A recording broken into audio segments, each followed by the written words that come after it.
Hello guys, আসসালামু আলাইকুম। আমরা এখানে মূলত গিয়েছিলাম চিড়িয়াখানায়। এই সুবাদে আমাদের মেট্রো রেলে ওঠা হয়ে গেল। যাওয়ার সময় আমি কিছু কিছু অংশ ক্লিপ নিয়েছিলাম। এই যে আমরা চিড়িয়াখানার বাইরে মেন গেটের সামনে, এখানে অনেকগুলো হকার্স বসেছিল। দেখতে খুব ভালো লাগছিল, মনে হচ্ছিল মেলার মতো। আমি প্রথমবার গিয়েছিলাম, তো আপনারাও আমার সাথে উপভোগ করুন জায়গাটা। দেখতেই পাচ্ছেন এখানে অনেকগুলো হকার্স বসেছে। বাচ্চাদের জিনিস, ফুল, খাওয়ার জিনিস, বেলুন, শোপিস অনেক কিছুই ছিল এখানে। তো আমরা ভিতরে প্রবেশ করে গেলাম। এখানে অনেকগুলো পাখি ছিল, আসলে আমি বলতে পারতেছি না এখন এগুলোর নাম, যদিও বা এগুলার সাথে নাম লেখা ছিল, ব্যানার টাঙানো ছিল, সবগুলা প্রাণীর নাম লেখা ছিল এখানে ব্যানার মধ্যে। তো আমার ভিডিওটা অনেক আগের ছিল, আমি অনেক আগে ডিসেম্বর শীতকালে গিয়েছিলাম। আমি এখন বসছি এই ভিডিও এডিট করার জন্য। তো আমি এখন ভুলেই গেছি যে এই প্রাণীগুলোর নাম কী ছিল। ছোট ছোট পাখির মতো দেখতে, খুবই সুন্দর ছিল। আর চিড়িয়াখানার এরিয়াটা বিশাল বড়, হাঁটতে হাঁটতে আমার পুরো পায়ে ব্যথা হয়ে গেছিলো। এটা অবশ্য প্রথম দিকে, ঢোকার পরেই এই পাখিগুলো ছিল। এরপরে আমরা দেখতে পেলাম বাঘ, দুইটা বাঘ ছিল এখানে। এগুলা মনে হয় পুরুষ বাঘ দুইটাই। প্রথমবার আমি বাঘ দেখলাম স্বচোখে। হ্যাঁ, পুরুষ বাঘ, টগর, এগুলোর নামও লেখা ছিল। তো আমি আমার পায়ের ক্লিপ নিয়েছিলাম মূলত হাঁটতে হাঁটতে। এখানে আমার পরিবারের সবাই গিয়েছিল, একসাথে ফ্যামিলি সহ গিয়েছিলাম। এটা কী ছিল আমি ভুলে গেছি, এটা মেবি কি আমার এখন মনে নাই, তখন সব কিছু মনে ছিল। এটা অনেক দুষ্ট ছিল, দেখুন কীরকম করতেছে। এরপর একটা কুমির ছিল, কুমিরটা মৃত ছিল, তারপরেও এটা ফেলে রাখছে এখানে। জানি না, মানুষকে বোকা বানানো হচ্ছে, আসলে এটা মৃত ছিল। মৃত কুমির একটাকে এখানে রেখে দিয়েছে অনেক দিন ধরে। আর এখানে অনেকগুলো খরগোশ ছিল, আমার কাছে খরগোশ অনেক ভালো লাগে, বিভিন্ন রকম। এগুলোর কালারগুলো দেখতে এত সুন্দর ছিল, কিছু পিঙ্ক কালার, কালো, সাদা, অনেক রকম।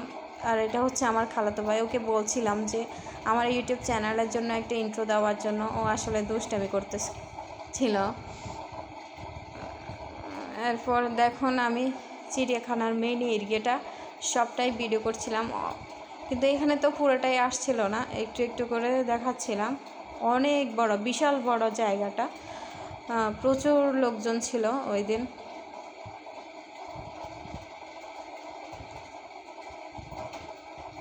আর এই জায়গাটা প্রচুর উঁচু নিচু, এরকম বিশাল বড় এরিয়া।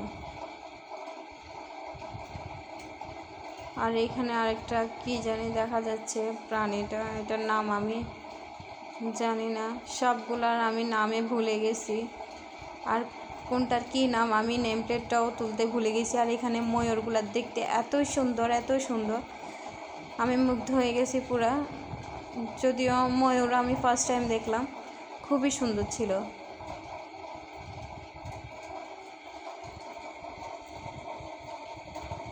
আর এটা ছিল উট পাখি, এটার নাম আমার মনেও আছে, পাশাপাশি এটার নামটাও দেখা যাচ্ছে এখানে, খুবই বড়। আর এটা কি, এটাও একটা পাখি ছিল, কি পাখিটার নাম জানি না। এটা হচ্ছে লামা, এটার নামটা আবার আমি তুলে রেখেছি, দেখুন লামা। সচরাচর এগুলো দেখা যায় না তেমন একটা।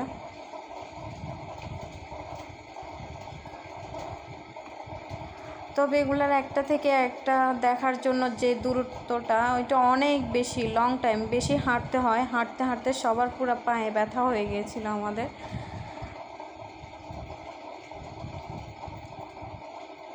এটা এটা ছিল গাধা, মেবি গাধা গাধা মনে হচ্ছে আমার কাছে এটা। আর এগুলো হচ্ছে হরিণ।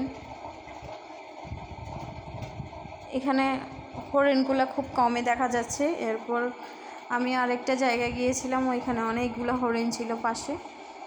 এখানে কিছুটা সংখ্যক দেখা যাচ্ছে হরিণ।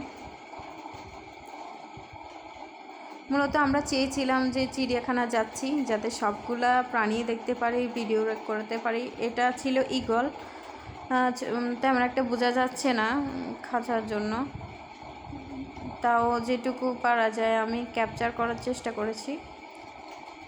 আর এখানে জলহস্তী ছিল, জলহস্তিতে তেমন একটা বোঝা যাচ্ছে না।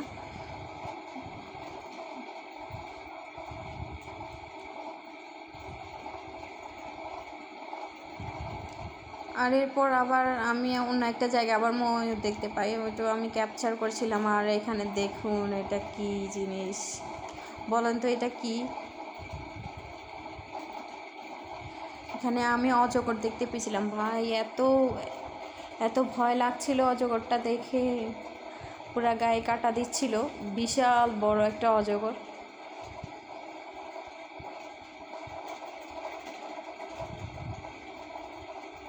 মূলত আমি সাপ দেখার জন্য বেশি ইন্টারেস্ট ছিল আমার। অবশেষে দেখতে পেয়েছি। অনেকটুকু ঘুরে দেখতে হয়েছে। সবাইকে জিজ্ঞেস করছিলাম শুধু সাপ কোথায়, সাপ কোথায়, সাপ কোথায় লেখা ছিল। এখানে অনেকগুলা অ্যারো চিহ্ন দেওয়া থাকে এরকম, যে এদিকে সাপ থাকে, এদিকে হাতি থাকে, কিন্তু বারবার দেখছিলাম এদিকে সাপ থাকে, এদিকে সাপ থাকে, তারপরও সাপটা খুঁজে পাচ্ছিলাম না। পরবর্তীতে আমরা সাপগুলো দেখতে পাই। এখানে অনেকগুলো সাপ আছে, বিভিন্ন যে বলে না কি কামরায়, বিভিন্ন জায়গায় রুমে এক একটা করে সাপ আছে। এখানেও মেবি 2টা সাপ ছিল। আর এখানে একটা বানর এত দুষ্ট ছিল, একটা ছেলে বানরটাকে কলা ছুলে ছুলে দিচ্ছিল আর ওটা খেয়ে নিচ্ছিল, এতই দুষ্ট। আমি ভাবছিলাম ছেলেটার হাত না টেনে নিয়ে যায়।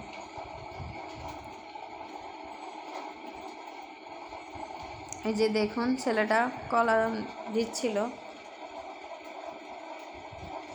কিভাবে খায় দেখুন। এটা দেখে আমার কাছে খুব ভালো লাগছিল, খুবই সুন্দর।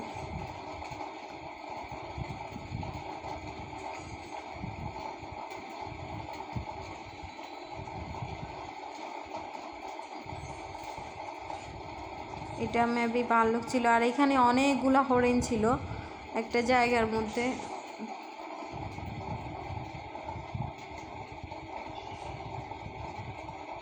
হরিণ অবশ্য আমি অনেক আগেও দেখেছিলাম, ছোটোবেলায় আমার ফুফুর বাড়ির পাশে একটা এরকম জায়গা ছিল, এখানে অনেকগুলো হরিণ ছিল। জায়গাটাও এরকমই, যে পাহাড়ি অঞ্চলগুলোতে এরকম হরিণ থাকে।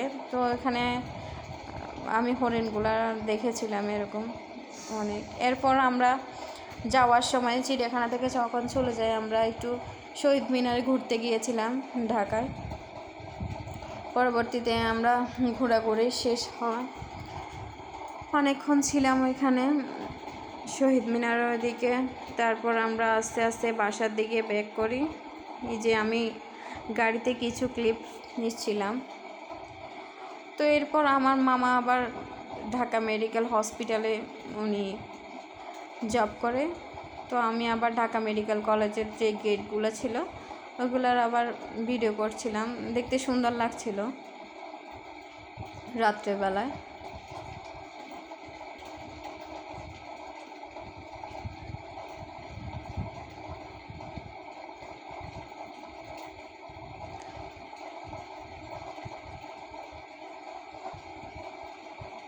এই যে এটা ঢাকা মেডিকেল কলেজের মেইন গেটটা। রাতের শহর আসলে খুব সুন্দর, বাট এখন আমরা যখন ছিলাম তখন এই জ্যাম ছিল প্রচুর। আর ওই দিনে আমরা আসার পরেই শুনতে পাই যে আমাদের যে এনসিপির যে হাদি ভাই ছিল ওনাকে গুলি করা হয়। পরবর্তীতে আমরা জানতে পারি বাসায় আসার পরে। ওই দিনই মূলত ওনাকে গুলি করা হয়েছিল। তো এটাই ছিল আমার আজকের ব্লগটা। তো আপনাদের কাছে কেমন লাগলো অবশ্যই লাইক, কমেন্ট, শেয়ার করবেন, সাবস্ক্রাইব করবেন আমার চ্যানেলটা।